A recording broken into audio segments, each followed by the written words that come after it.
Hi friends, ఎలా ఉన్నారు? నేనైతే చాలా బాగున్నాను. మీరు కూడా బాగుండాలని నేను కోరుకుంటున్నాను.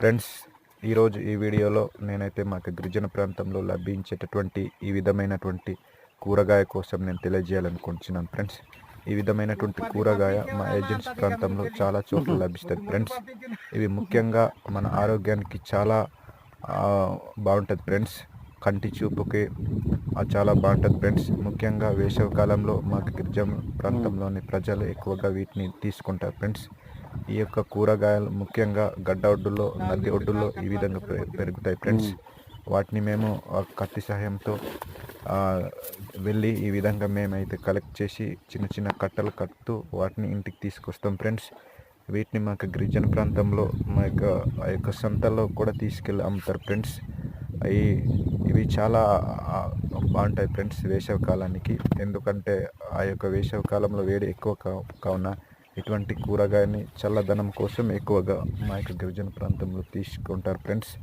మీరు కూడా ఇటువంటి కూరగాయని తినే ఉంటారు, కానీ మా యొక్క ఏజెన్సీ ప్రాంతంలో ఎక్కువ శాతం దొరుకుతుంది కావున ఈ వీడియో చేయించినాం. ఫ్రెండ్స్, ఈ విధంగా మా యొక్క గిరిజన ప్రాంతంలో ఈ యొక్క కూరగాయ అయితే ఈ యొక్క తడిగా ఉండే ప్రదేశంలో లభిస్తుంది. ఫ్రెండ్స్, ఇవి చాలా కంటి చూపు కూడా చాలా బాగుంటుందని ఆ యొక్క మా యొక్క గిరిజన ప్రాంతంలోని పెద్దలు చెప్తారు. ఫ్రెండ్స్, కావున మేమైతే చాలా ఇష్టంగానే వీటిని కూర వండుకొని తింటాం. ఫ్రెండ్స్, వీటితో పాటు కందులు, ఆ యొక్క పప్పు లాంటివి కూడా మిక్సింగ్ చేసి తింటాం. ఫ్రెండ్స్, ఓకే ఫ్రెండ్స్, ఈ వీడియో నచ్చితే లైక్ చేయండి, మన ఛానల్ సబ్స్క్రైబ్ చేయండి. Okay, thank you, bye bye.